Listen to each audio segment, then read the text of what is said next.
So I played a ton of tennis last summer with my Solinco Whiteout, but when I remember the days where I really thought I played amazingly, I'm just not sure that I was using the whiteouts on those days. One of my best days on court all year, no doubt, was for the Pure Aero 98 shoot day.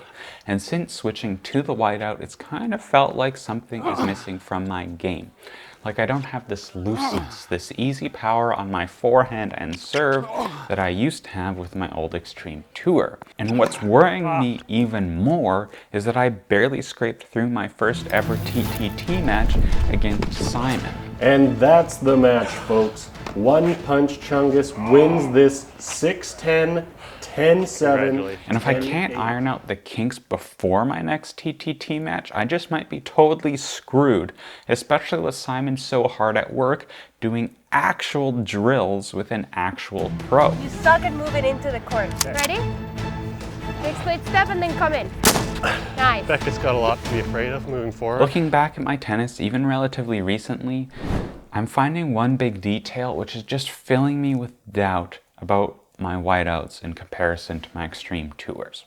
So I competed in this winter league about 8 months ago, so last winter, and I was just serving bombs, like boom, boom, boom, finding my shots all four corners, spins, flats, whatever. And I just haven't found that serve since, and I'm not really sure why. It's more than just like my accuracy and pace has gone. It feels like my kinetic chain has become out of sync. My timing is off, which has killed any power gains that I should have theoretically gained from that whiteout. Annoyingly, this defeats the entire purpose of my so-called racket journey that I embarked on about 12 months ago when I wanted to replace my heavily customized extremes with something more powerful, more stable, and more forgiving that was going to give me a generally easier to use experience.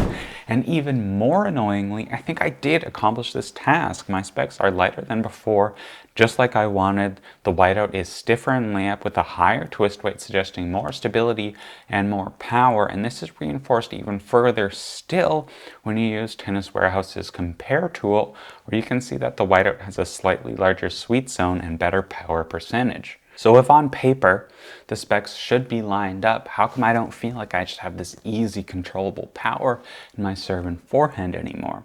And for example, take a look at this slow motion footage between me and Djokovic. My arms are in total T-Rex mode with pretty terrible extension until the very last second. And you can see, actually not even the very last second, it's compact the whole way. You can see that I look like I might be fighting my body for more control, forcing things instead of just letting things fly.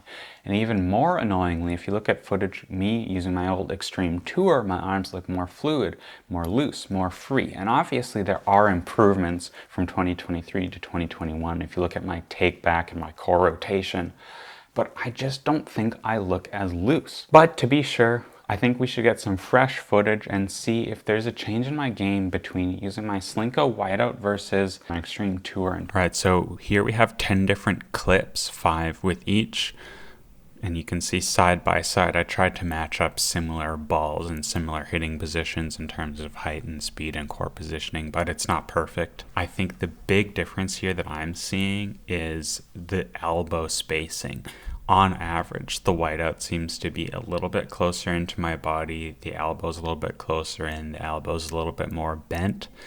And to my eye, I'm seeing a little tiny bit more of an extension with the Extreme, a little bit more fluid, relaxed hitting sensation. And for me on court, the difference is surprising. Like, I find with the whiteout, I'm forcing to find control in my swing and find control in my body, whereas the Extreme, I can let it fly a little bit more, and that's a sensation I've really been chasing with these whiteouts ever since I got it, but haven't quite found in a way that I find is super consistent and replicatable. So unfortunately, I have to say, I think it's pretty clear there's something just messed up going on with my forehand.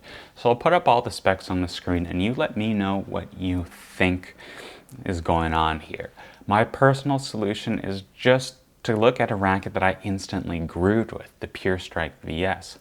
And what draws me back to the Pure Strike VS is more than just its pretty paint, even though that is I'm going to be honest, that is a reason. It plays like a more stable, more powerful version of the 2018 VCore 95, and it's like a step above even the 2023 version. But it's one thing to carry on that ethos of a once loved racket, and it's something else entirely to offer something actually practically better for your game, but I think the Strike VS might actually deliver on that practicality. So since going through a very intensive customization phase with my whiteouts, one of my big roadblocks was I just couldn't get the balance quite right. You see, the Strike VS has a much lower stock balance point than the whiteouts, a full centimeter lower in stock form. And if you really take a look at the spec differences between my extremes, VCores, and whiteouts, there's one number that really jumps out at me, and that's recoil weight. It's just much lower on the whiteouts, and this is why I'm kind of concerned about the stock balance point on those whiteouts,